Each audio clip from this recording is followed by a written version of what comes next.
Police this morning identified the man as 34-year-old Greg Candelora. Police say he went missing over the weekend. Candelora's body was found around noon yesterday in the woods near the construction site in the 800 block of Chestnut Street. San Marcos police say Candelora was last seen on Sunday morning and was later reported missing by both his brother and former girlfriend.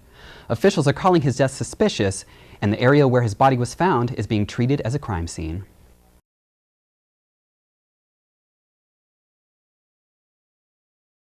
George and Anita Sanders met in 1966 when the two were just teenagers. When they weren't busy baking delicious cakes and cookies for university, the two were busy falling in love.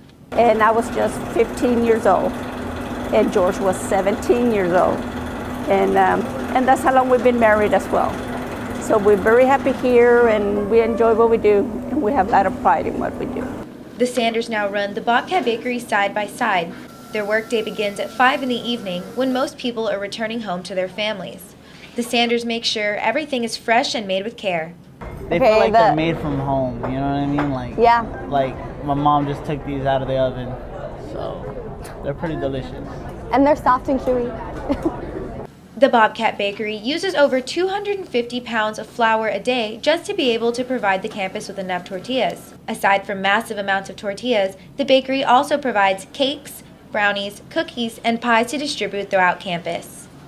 After over 30 years of baking together, George and Anita have baking and love down to a pack. And take it from me, the only thing sweeter than their story are their cookies. For Bobcat Update, I'm Emerald Salinas.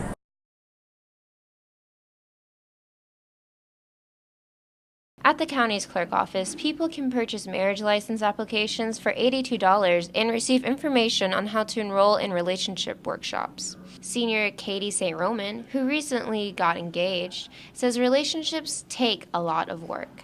I think a lot of people go into a relationship where they think, oh, if it's worth it, it should be really easy. But I work at it every day. We live together, and it's really the small things that you have to conquer. There are many theories about why people are waiting to tie the knot. Married graduate student Daniel Montoya says finances have to be considered, even when families are applying pressure to get married. The economy is not as great as it was in the 90s, so people are moving in with their parents after they graduate from college. And so if you're 22 and you live with your mom and dad, you know, how are you going to get married? You're going to bring your husband or your wife back to your childhood bedrooms? Senior lecturer Diane McCabe says many people feel it's important to be economically stable before getting married. You shouldn't get married until you have everything planned. You know, you have enough money for a big ring and a big wedding, and you have a career, and the next thing is a house to buy and all that.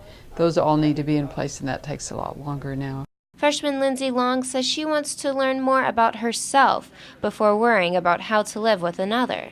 You want to be able to provide for yourself before, and don't let anyone else provide for you. Like, you need to figure out kind of like your goals in life and what your career, what you should do with your life before you decide to like buckle down.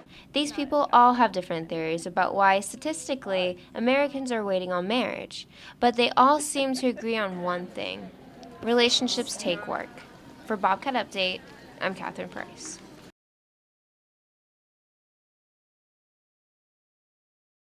Students and professors need each other for there to be success. Students want passing grades and a learning experience. Professors want favorable reviews and full classrooms with students who are engaged in the topic.